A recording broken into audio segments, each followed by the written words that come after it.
Jadi buat kamu ini sekedar sharing doang atau sekedar cerita, kira-kira kenapa sih karyawan resign tapi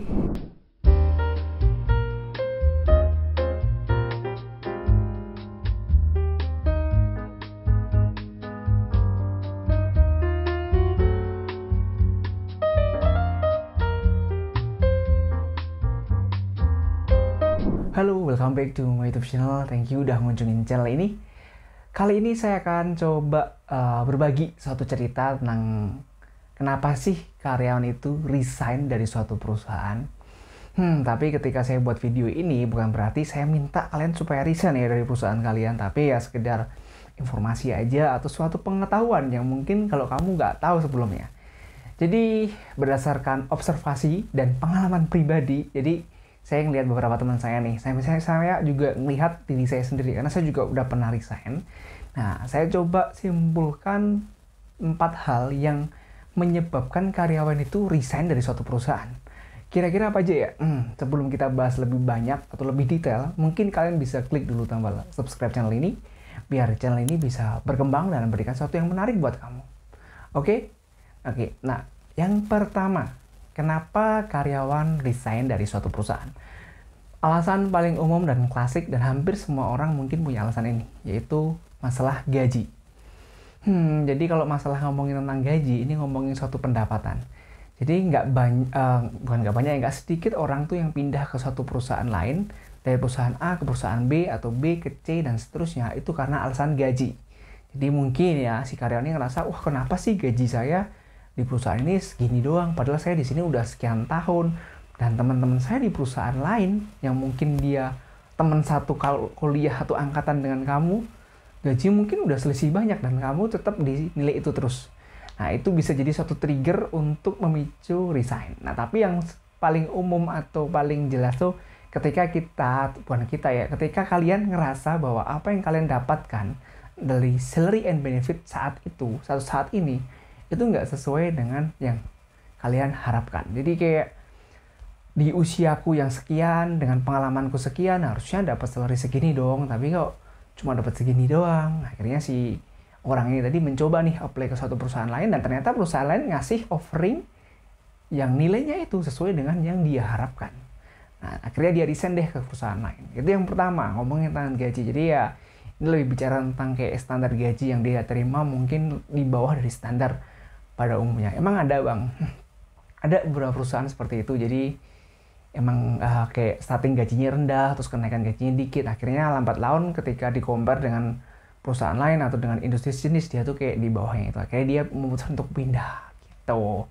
Nah, yang kedua adalah development.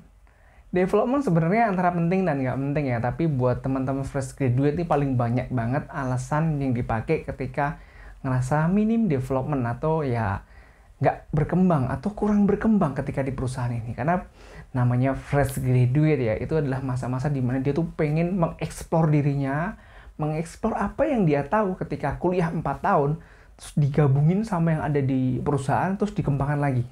Dia tuh pengen seperti itu, fresh graduate, antusiasme tuh ke situ. Masalah gaji tuh kayak ya poin nomor 1,5 lah, nggak nomor 1. Nomor 1 mungkin development, jadi kayak pengen banget berkembang. Nah, ketika beberapa orang udah kerja di suatu perusahaan dengan ekspektasi bakal berkembang, bakal di-develop, dan realitanya, kalau boleh dibilang nggak banyak kok perusahaan yang bakal ngasih fasilitas development secara langsung. Maksudnya tuh kayak kamu di training, kamu dilatih, kamu di coaching, terus kamu dikasih plan gitu A, B, C, D, E. Mungkin ada, tapi nggak banyak. Jadi ya kalau nyari perusahaan yang murni, full bakal di development ya kurang begitu banyak sih kayaknya. Tapi ada kok, jadi ya. Tapi ini sering banget jadi alasan beberapa fresh graduate untuk resign. Nah, untuk masalah development sendiri, kalau kita mengharapkan dari perusahaan untuk ngembangin kita, itu ya boleh-boleh aja dan sah-sah aja. Tetapi sebenarnya yang paling bertanggung jawab untuk mendevelop dirimu itu, ya kamu sendiri. Iya, kita nggak bisa bergantung pada faktor eksternal ya. Perusahaan itu cuma memfasilitasi. Ya, fasilitas itu banyak. Kayak kamu dikasih kasus nih satu perusahaan, itu adalah salah satu fasilitas di mana kamu bisa mendevelop dirimu. Tapi ya, yang faktor X tadi atau faktor development tadi, itu yang orang-orang fresh graduate pikirkan. Kayak dikasih training, dikasih career plan, dikasih target-target tertentu gitu. Kayak di coaching gitu. Tapi Ya itu tadi, setiap orang punya point of view di sini. Tapi ya itu tadi, kembali lagi ke development point of view.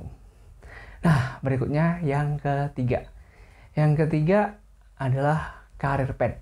Career path tuh kayak jenjang karir lah ya bahasa Indonesianya. Jadi kalau kalian ngelihat di LinkedIn, kalian sempet lihat gak sih beberapa orang di LinkedIn itu dengan usia kerja yang mungkin hanya sekitar 6 tahun dan 7 tahun sudah memiliki atau memiliki jabatan manajer di satu perusahaan. Bahkan ada kurang dari 7 tahun, mungkin 5 tahun udah jadi manajer. Tapi pernah juga loh saya lihat, atau enggak saya coba kalian lihat ya, itu udah kerja mungkin udah lebih dari 15 tahun atau bahkan 20 tahun. Jabatannya masih staff, atau juga 10 tahun jabatannya masih sama dengan teman-teman yang baru lulus, atau mungkin cuma selisih dikit. Ada banyak seperti itu. Jadi namanya career path itu kayak jenjang karir ya. Setiap perusahaan punya rules dan aturan masing-masing terkait dengan jenjang karir. Dan hal ini juga yang dijadikan beberapa orang sebagai alasan kenapa dia harus pindah.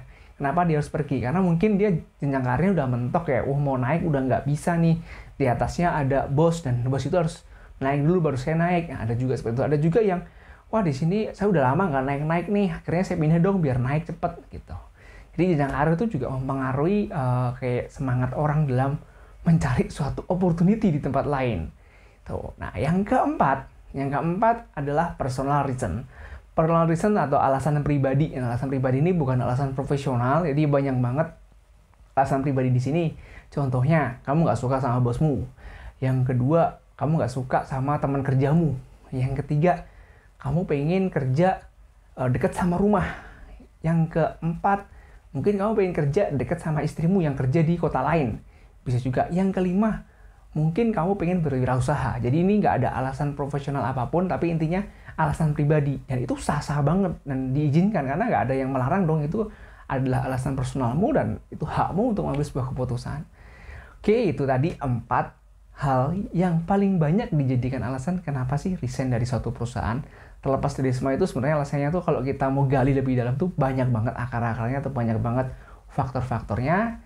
Tapi ya selama ini, kalau kamu masih merasa oke dan enjoy di perusahaanmu, ya kamu nggak perlu resign, nggak perlu pindah ke tempat A, ke tempat B, ya jalanilah profesimu seperti yang kamu kerjakan sekarang.